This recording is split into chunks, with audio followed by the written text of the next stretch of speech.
Hello दोस्तों, स्वागत है एक बार फिर से आपके अपने यूट्यूब चैनल लिथियम क्लासेस में। ठीक है, आज हम लोग कुछ बेसिक मैथ्स पढ़ेंगे। ठीक है, जो स्टूडेंट मैथ में एकदम कमज़ोर है पूरा, ठीक है, उसके लिए हम लेके आए हैं एकदम बेसिक जीरो लेवल से मैथ। ठीक है, आप लोगों को मैथ में कुछ नहीं, बस मेरा वीडियो देख लेना। ठीक है, देखते हैं मैथ कैसे नहीं समझ में आता है। आप लोग एक बार करके तो देखिए। ठीक है, तो हम लोग आज स्टार्ट करने वाले हैं बेसिक मैथ। ठीक, तो आप लोग जो इस चैनल पे नए हैं वो चैनल को लाइक करें, कमेंट करें, सब्सक्राइब करें, ताकि इसी तरह के वीडियो सब आपको मिलते रहें, नोटिफिकेशन उसका मिलते रहे आप लोगों को। ठीक है, तो सबसे बड़ी बात है मैथ को समझना। ठीक ना, कोई दिक्कत नहीं है, बेसिक से स्टार्ट कर रहे हैं, एकदम जोड़ घटाव से स्टार्ट करेंगे। ठीक ना, तो आप लोगों जो है सिर्फ वीडियो के अंत तक बने रहे, बस समझते रहिएगा और कॉपी में नोट करते रहिएगा। ठीक है, देखिए एकदम बेसिक से है। अब पहले हम लोग सबसे पहले कुछ इम्पोर्टेंट नोट के बारे में समझ लेते हैं कि क्या मैथ का कुछ रूल कहानी कुछ होगा। ठीक है, जैसे हम लोग हिंदी पढ़ते हैं तो उसका भी कहानी होता है, कुछ इसका भी होगा। तो एकदम जोड़ घटाव से स्टार्ट करेंगे। पहले कुछ बेसिक पॉइंट पढ़ लेते हैं, जैसे कि देखिएगा कि अब इतना भी गए गुजरे नहीं कि दो दो का पहाड़ा नहीं आएगा, ये सब तो आता ही होगा, 2 से 20 तक तो आता ही होगा, ये सब कर लेते हैं। उसके बाद जोड़ घटाव से स्टार्ट करेंगे। ठीक ना, देखिएगा पहले इंपॉर्टेंट पॉइंट पढ़ लेते हैं। क्या है, किसी संख्या में शून्य का गुणा किया जाए या शून्य में किसी संख्या से गुणा किया जाए तो गुणनफल शून्य प्राप्त होगा। कहने का मतलब क्या हो गया कि अगर ए में हम 0 गुना कर दें तो 0 हो जाएगा, या 0 में ए गुना कर दे तो 0 हो जाएगा। कहने का मतलब क्या हो गया कि 3 गुना 0 0 हो गया। अब देखिए 0 गुना 3 0 हो गया, 58 गुना 0 मतलब किसी भी संख्या में कोई संख्या हो, 75 लाख का है ना हो जाए, उससे मतलब नहीं है। 0 आ गया ना, उसको बाप से भेंट करा देगा। मतलब 0 का गुना हो गया तो वो सब 0 हो जाएगा। मतलब 0 में यदि कोई संख्या से गुना करे, 0 में अगर कोई संख्या से गुना करे तो 0 होगा, और किसी संख्या में यदि किसी संख्या में हम 0 से गुना करें तो भी 0 ये होगा ससुरा। कोई दिक्कत वाली बात नहीं है, बस इसको बारीकी से आप समझते चलिए, कोई दिक्कत नहीं होगा। ठीक है, चाहे वो कितनों बड़का संख्या हो। देखिए 8 गुना 3 गुना 6 गुना 0 गुना 9 गुना 3, इस सब में देखिए एगो उसका जो है ना पापा बैठा हुआ है, ये सबको मार पीट के 0 कर दिया, 0 हो गया। कोई दिक्कत नहीं होगा, बस खाली एकदम समझते रहिएगा कि 0 में कोई संख्या से गुना किया जाए तो 0 होगा, 0 में कोई संख्या से गुना किया जाए तो 0 होगा। ठीक है, या किसी संख्या में 0 से गुना किया जाए तो 0 होगा। ठीक है, पहला पॉइंट यही है, पहला फैक्ट, पहला बात। दूसरा, शून्य में किसी संख्या से भाग दिया जाए, शून्य में किसी संख्या से भाग दिया जाए तो भागफल शून्य प्राप्त होता है। अब इसका बात आ गया, देखिएगा क्या होगा यहाँ पे। यदि 0 में कोई संख्या से हम भाग करते हैं तो वो 0 होता है। क्या होता है? 0। कैसे? यदि हम 0 में मान लिया जाए 5 से भाग दे रहे हैं, ठीक है, तो इसका मान क्या आएगा? 0 आएगा। अच्छा पहले बात समझ लेते, क्या क्या बोला कि 0 में कोई संख्या ना, 0 में कोनो संख्या से भाग देंगे, 0 बटे संख्या, तो क्या होगा? 0 होगा। अब देखिए 0 में यदि 5 से भाग लगाए तो 0 हो गया, और यदि हम 0 में 7 5 6 से भाग लगाएं तो क्या होगा? 0 ही होगा। ठीक है, तो ये बात हमेशा याद रखना है कि कोई भी मतलब 0 में कोई भी संख्या से हम भाग लगाए ना तो आंसर मेरा क्या आएगा? 0 आएगा। है ना मज़ेदार? देखिएगा आगे चलते हैं। किसी संख्या को शून्य से भाग दिया जाए तो भागफल इन्फिनिटी अनंत मतलब अपरिभाषित प्राप्त होता है। मतलब क्या हो गया कि 0 में यदि हम कोई संख्या से भाग लगा दे ना, कोई संख्या से भाग लगा दे तो वह इन्फिनिटी हो जाएगा, अब उसका कोई मान ही नहीं, अनंत मान है, कोई मान ही नहीं। ठीक है, जैसे देखिए चाहे 0 बट्टे हम मेरे पास 0 नहीं, यदि 18 बट्टे नीचे में 0 आ गया तो उसको इन्फिनिटी लिख देंगे। चाहे 1000 बट्टे 0 का है ना आ जाए तो हम क्या लिख देंगे? इन्फिनिटी। बात समझ में? ये तो आसान है। ठीक ना, अब देखिए अगला पॉइंट कि किसी संख्या का घात शून्य होने पर उसका मान 1 होता है। किसी संख्या का घात शून्य, ये बड़ी बात है, शून्य होने पर उसका मान 1 होता है। ठीक है, बात समझ में आया? अब देखिए कैसे कि मतलब a पे पावर 0 है तो क्या होगा इसका आंसर? 1। अब देखिएगा यहाँ किसी संख्या का घात शून्य होने पर उसका मान 1 होगा। अब आप बताइएगा क्या होगा कि मेरे पास यदि एक संख्या है, दिमाग लगाते हैं, मेरे पास एक संख्या है, यदि उसके कपार पे 0 बैठा है तो उसका मान क्या आएगा? 1 आएगा।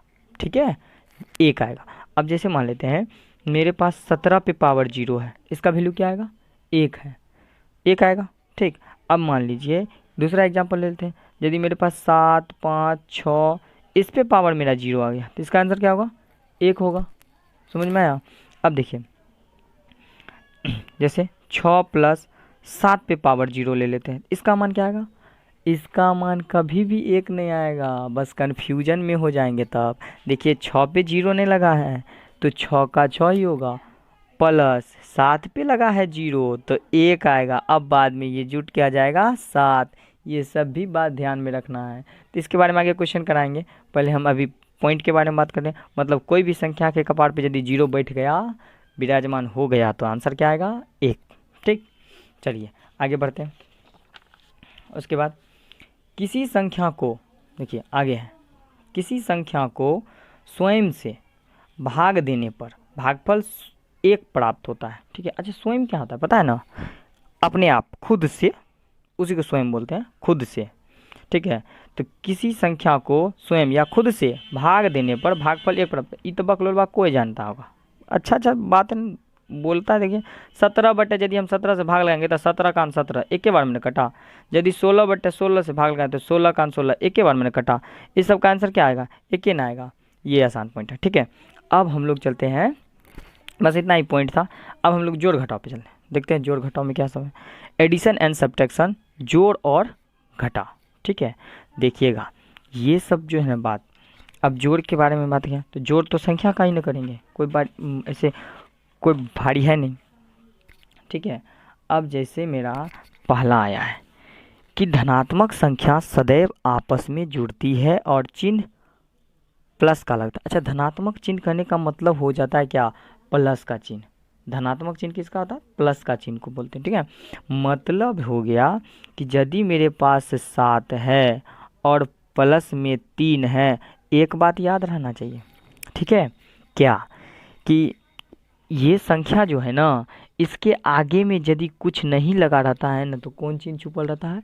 प्लस का। उच्चौड़वा है, बकलोलवा छुपले रहता है वो। ठीक है, तो देखिएगा प्लस और प्लस क्या है? धनात्मक संख्याएं। तो धनात्मक संख्या यहाँ भी है ना, यहाँ भी प्लस का है 7, यहाँ भी प्लस का 3 है, तो दोनों क्या होगा? जुड़ जाएगा। तो 7 3 कितने हो गया? 10। और चिन्ह प्लस है, प्लस आगे में चौड़वा छुपले रहता है। ठीक है, तो लिखने का कोई आवश्यकता नहीं। जैसे 6 प्लस का 5 तो क्या हो जाएगा? इसके आगे में प्लस है तो प्लस प्लस जुटबे करेगा, तो 6 5 11 हो गया। ठीक, आगे में प्लस तो छुपले है ना। चलिए अब देखिए वही चीज़ लिख दिया कि किसी संख्या के पहले कोई भी चिन्ह ना हो तो धन चिन्ह, मतलब प्लस छुपा रहता है। वो बकलोलबा भूत प्रेत है, बगले में छुपल रहता है आगे में। ठीक है, देखिएगा जैसे ये इसके आगे में क्या है? प्लस, तो ये क्या है? छुपा रहता है। जैसे 7 तो इसके आगे में क्या छुपा रहेगा? प्लस, छुपा है ना। ये जो है चीज़ छुपा है, छुपा रहता है। ठीक ना, चलिए ये समझ में आ गया? कोई दिक्कत?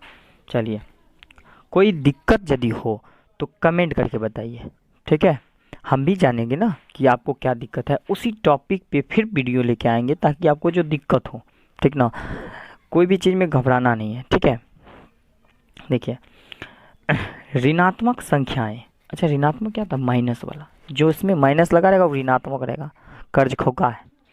ऋणात्मक संख्याएं सदैव आपस में जुड़ती है और चिन्ह माइनस का लगता है, ऋणात्मक का लगता है। जैसे कि -7 और माइनस का 3, देखिएगा सेम अभी ले लिया हमने, ऊपर में लिए थे प्लस का 7 और प्लस का 3, अभी ले लिया माइनस का 7 माइनस का 3। तो ये भी संख्याएं जो है ना एक के जैसा है, एक रंग है। अच्छा, एगो चीज़ और समझ लीजिएगा कि एक रंग चिन्ह रहेगा ना तो हम जोड़ेंगे, और 2 रंग चिन्ह रहेगा तो घटाएंगे। बात समझ आएंगे कि एक रंग करने का मतलब क्या है? यदि लाल है तो लाले रहेगा रंग। ठीक है, लाल रंग लाले रंग जैसा मिलता है ना, एक रंग है। ठीक है, 2 रंग, जैसे कि लाल और काला 2 रंग हो गया ना। उसी तरह कि यदि प्लस प्लस रहेगा तो एक रंग चिन्ह है तो जोड़ेंगे, माइनस माइनस एक रंग चिन्ह है तो जोड़ेंगे। और यदि दो रंग चिन्ह हो जाएगा ना, प्लस माइनस तब घटेगा, आगे आएगा वही देखिएगा ना। और दो रंग चिन्ह रहेगा ना, जैसे कि प्लस माइनस तो घट जाएगा, माइनस रहेगा प्लस रहेगा तो भी दो रंग चिन्ह घट जाएगा, ठीक है। ये लेकिन अभी जुट जाएगा, तो माइनस का 7 और माइनस का 3 कितना हो जाएगा 10। देखिए जुट गया ना, चिन्ह उसी का लगेगा, माइनस क्या था यही आगे में रहेगा बकलोल भाई यही, ठीक। देखिए माइनस का ले लेते हैं 15, माइनस का ले लेते हैं 6, तो देखिए दोनों के पास माइनस है, एक के रंग चिन्ह है ना, तो 15 6 कितने हो गया 21, अब माइनस माइनस तो माइनस से होगा। यू जो बच्चा का मैथ कमज़ोर है ना उसको एकदम समझ में आएगा, बस पूरा वीडियो देखिए, ठीक है। देखिए धनात्मक और ऋणात्मक संख्याएं सदैव आपस में घट जाती है, बोला ना वही बात, धनात्मक और ऋणात्मक संख्याएं सदैव आपस में घट जाती है, मतलब दो रंग चिन्ह, धनात्मक एगो प्लस है एगो माइनस है, दो रंग चिन्ह हो गया ना, ये सदैव आपस में घट जाती है।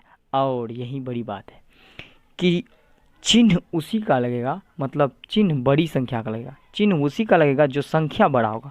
एग्जाम्पल में जैसे माइनस का 12 अब प्लस का 6, देखिएगा तो इसमें क्या है ना, यहाँ माइनस है यहाँ प्लस है, दो रंग चिन्ह मिल गया घट जाएगा, 12 में से 6 गया तो 6 हो गया। ये दोनों में बड़ संख्या के है, देखो तो बढ़िया से, 12 बड़ा है कि 6 बड़ा है, तो 12 बड़ा है, तो 12 का चिन्ह क्या है माइनस, इधर वाला चिन्ह इधर पीछे में लगा माइनस, तो यहाँ क्या आएगा माइनस, ठीक है। अब देखिएगा जैसे 17, ठीक है, अब प्लस का 9 इधर लगा दिए माइनस का 17, अब देखिएगा इसमें क्या हो जाएगा, ये भी दो रंग है चिन्ह, यहाँ माइनस है यहाँ क्या प्लस, दो रंग चिन्ह हो गया, तो 17 में से 9 जाएगा तो कितने बचेगा 8, अब बड़ा कौन है 17, 17 का चिन्ह माइनस, समझ में आया। अब प्लस वाला लेते हैं, जैसे कि माइनस का 9 और प्लस का 16, ठीक है। देखिएगा यहाँ क्या है माइनस का 9 प्लस का 16, तो यहाँ माइनस यहाँ प्लस, दो रंग चिन्ह आया, आया कि नहीं आया, दो रंग चिन्ह आया तो क्या होगा घटेगा, घटेगा कि नहीं घटेगा, घट गया। 16 में से 9 गया तो 7 आ गया, बड़ा क्या है 16, तो 16 का चिन्ह प्लस। एक और आएगा जैसे कि 16 और माइनस का 3, ठीक है। देखिए यहाँ कुछ नहीं है तो की छुपल रहता है, भूत प्रेत प्लस है ना, तो प्लस और यहाँ माइनस, तो दो रंग चिन्ह हो गया, तो दो रंग चिन्ह क्या होगा घट जाएगा। 16 में से 3 गया तो 13, बड़ा 16 है तो इसके आगे में प्लस लिखे या ना लिखे तो बात बराबर है, कि प्लस छुपल रहता है ना, चलिए ये छुपल है, तो इसका आंसर क्या हो गया प्लस का 13, समझ में आया कि नहीं, ठीक। चलिए उसके बाद आगे बात करते हैं, ठीक, आगे बात करते हैं गुना का, मल्टीप्लिकेशन, ठीक। गुना, चिन्ह का गुना सबसे पहले समझ में आ जाना चाहिए। देखिए चिन्ह कनी मनी जो है ना लफड़ा पर पहुंचाता है, लेकिन बस बढ़िया से खाली वीडियो देख लीजिए ना अंत तक, बस हो जाएगा, सब समझ में आ जाएगा। देखिए कि जब प्लस गुना प्लस रहेगा ना तो प्लस होगा, मतलब एक रंग चिन्ह का गुना एक ही रंग आता है, प्लस का प्लस आएगा, ठीक है। अब माइनस गुना माइनस रहेगा तो प्लस आएगा, माइनस गुना माइनस प्लस आएगा, प्लस गुना माइनस माइनस आएगा, अब माइनस गुना प्लस माइनस आएगा, बात समझ में आया। देखिए कहने का मतलब कि यदि मेरे पास 6 गुना का 3 है, तो देखिए इसके आगे में भी प्लस छुपा है, इसके आगे में भी प्लस छुपा है, तो छतरी कितना हो गया 18, चिन्ह प्लस ए का होगा, आया ना प्लस, ठीक है। आगे देखिएगा इसके पास माइनस का 3 गुना माइनस का 6, ठीक है, तो देखिए अंक का तो गुना करबे न करेंगे, छतरी 18, यहाँ माइनस है तो माइनस गुना माइनस क्या होता है प्लस होता है, प्लस आ गया छुपले है। देखिए आगे 6 गुना माइनस का 3, सब उसी में ले लेते हैं, अपने समझ में आ जाएगा। देखिएगा छतरी 18, 18 तो होबे करेगा। अब देखिएगा यहाँ क्या है प्लस है, तो यहाँ भी प्लस है ना, प्लस गुना माइनस, तो प्लस गुना माइनस क्या होता है माइनस होता है, आगे में लगा है लगा दिए। उसके बाद क्या आ जाएगा माइनस का 6 गुना 3, ठीक है। देखिए यहाँ क्या है माइनस गुना प्लस, तो क्या माइनस ही ना होगा, होगा कि नहीं, 6 गुना 3 तो छतरी 18, ठीक। पहले चिन्ह का गुना हो गया तो माइनस गुना माइनस प्लस, यहाँ प्लस गुना माइनस माइनस, ये सब समझ में आ गया। हाँ एक चीज़ और है कि देखिए सम विषम संख्या समझते हैं, अब देखिए सम संख्या किसे कहते हैं, जिसमें 2 से भाग लग जाए पूरा पूरा, उसको क्या कहेंगे सम संख्या। अब विषम संख्या वैसा संख्या जिसमें 2 से भाग न लगे, लगबे न करेगा, जैसे कि देखिए सम संख्या क्या होगा, हम थोड़ा सा एग्जाम्पल कर लेते हैं। सम संख्या क्या होगा जिसमें 2 से भाग लग जाए, जैसे 2 का होगा 4 6, अच्छा बताइएगा तो 106 क्या है सम संख्या की विषम संख्या है, सम संख्या है, काहे कि इसमें 2 से भाग लग रहा है, देखिए आगे में 6 है ना, ये भाग लग जाएगा पक्का लग जाएगा, तो ये सम संख्या कहलाएगा। अब विषम संख्या वैसी संख्या जिसमें 2 से भाग न लगे, जैसे 71 बताएगा तो 71 क्या है, सम है कि विषम है, विषम है, क्या कि 1 2 से कट भी नहीं करेगा, कटेगा नहीं कटेगा। जैसे 105 ये भी नहीं कटेगा, ये भी विषम संख्या है।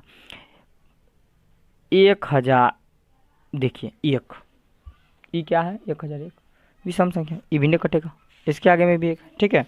देखिए तो वही बोला अगर माइनस का गुना सम बार हो तो प्लस का चिन्ह लगता है, माइनस का गुना सम बार हो तो प्लस का चिन्ह लगेगा। कैसे है देखिए एग्जाम्पल समझते हैं। माइनस का 7 गुना माइनस का 3 गुना माइनस का 2 गुना माइनस का 3, देखिएगा 1 2 3 4 बार गुना आया है, माइनस का आया है 1 2 3 4, 4 कौन संख्या है, सम संख्या है, तो यहाँ प्लस ही लगेगा, ठीक है, प्लस छुपले रहता है, कोई दिक्कत नहीं है।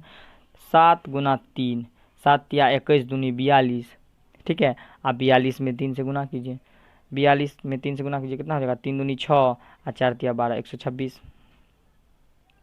3 दूनी 6 3 चौक 12 126 हो गया।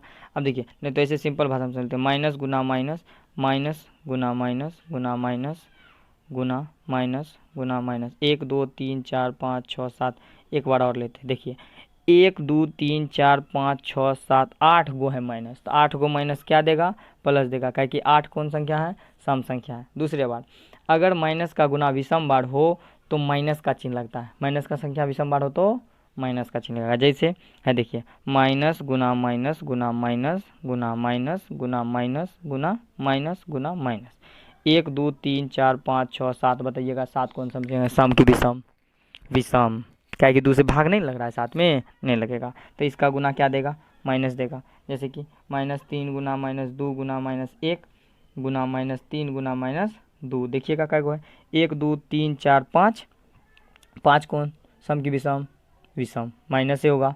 देखिए 3 दूनी 6, 6 एकम 6, तो 6 3 18 दूनी 36, आया समझ में, कोई दिक्कत, चलिए ठीक है। बस अब आ गया भाग, जोड़ हो गया, घटा हो गया, गुना हो गया, अब भाग की बारी। देखिए भाग में क्या होता है ना, अंश और हर होता है, दो चीज़ होता है। देखिए यदि अंश और हर के चिन्ह, अंश हर क्या होता है, जैसे देखिए 7 बटे हम क्या लिखते हैं, 6 लिखते हैं ना, मान लिया जाए 7 बटे 6 लिख लेते हैं, यानी तो 5 बटे क्या लिखेंगे, 6 लिखेंगे ना, तो इसका ऊपर वाला जो पार्ट होता है ना उसको बोलते हैं अंश, ठीक है, और नीचे वाला जो पार्ट होता है ना उसको हम बोलते हैं हर। आया बात समझ में, तो वही बोला है, यदि अंश और हर के चिन्ह समान हो तो धनात्मक मान प्राप्त होता है। मतलब क्या हो गया, अंश में यदि प्लस और हर में भी प्लस होगा तो प्लस ही देगा, अंश में माइनस और नीचे में माइनस रहेगा हर में तो भी प्लस ही देगा। जैसे 7 बटे क्या 14, अब इसको काटेंगे तो 7 दूनी 14 कटिए जाएगा, तो क्या आ जाएगा 1 बटे 2। अब देखिए ई प्लस से प्लस था तो प्लस प्लस प्लस ही दिया। अब देखिए जैसे 6 बटे ले लेते हैं 2, ठीक है, तो यहाँ क्या है माइनस है, यहाँ माइनस दे दिया, तो माइनस माइनस कट के ही प्लस ही देगा, 2 तिया 6, मतलब आंसर आ जाएगा 3 बटे 1, मतलब ये क्या है प्लस ही मैंने दिया है। ठीक आया बात समझ में, चलिए आगे। यदि अंश और हर के चिन्ह असमान हो तो ऋणात्मक मान प्राप्त होता है, मतलब ऋणात्मक मान देगा, हमेशा देगा, ये बात सही है। देखिएगा अभी प्लस बटे माइनस यदि भाग करेंगे तो क्या देगा माइनस, माइनस में से प्लस में भाग देंगे तो क्या देगा माइनस। अब कैसे एग्जाम्पल से समझ लेते हैं। देखिए 6 बटे माइनस का 2, ठीक है, तो 2 तिया 6 कट जाएगा, देखिएगा नीचे में माइनस ही लगे रहेगा, ठीक है, और 3 आ गया, माइनस में मान दिया। देखिए या यदि कर देंगे -6 बटे 2, तो माइनस को ना फर्क 2 तिया 6, देखिए ये माइनस है तो माइनस ही रहेगा, 3 का 3, ठीक है, मतलब प्लस में यदि माइनस से भाग देंगे तो कौन चिन्ह देगा माइनस, और माइनस में प्लस से भाग देंगे तब कौन चिन्ह देगा माइनस। समझ में आया। देखिए अब क्या करेंगे, अब तो इसके बाद भाग तक हम लोग कंप्लीट कर लिए, ठीक है, अब इसके बाद क्या है, इसके बाद हम लोग भिन्न पढ़ेंगे, भिन्न का जोड़, भिन्न का घटाव, भिन्न का गुना, ठीक है, उसके बाद भिन्न का भाग, ये सारा पढ़ेंगे। उसके बाद सरलीकरण मतलब सिंप्लीफिकेशन में ओड मास, बोर्ड मास, फिर अलजेब्रा, ये धीरे धीरे टॉपिक होगा।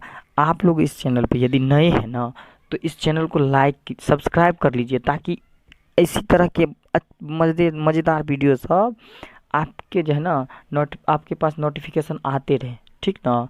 तो इस सब चैनल को सब्सक्राइब कर लीजिए ताकि इसको इस चैनल को, और हाँ एक बात है, लाइक कीजिए, कमेंट कर दीजिएगा कि सर अच्छा लगा कि नहीं लगा, या नहीं तो किस टॉपिक पे चाहिए, हम वो टॉपिक पे वीडियो लेके हाजिर हो जाएंगे आपके सेवा में, ठीक है। तो आज के लिए बस इतना ही, ठीक है। अब मिलते हैं नेक्स्ट वीडियो में, ठीक है।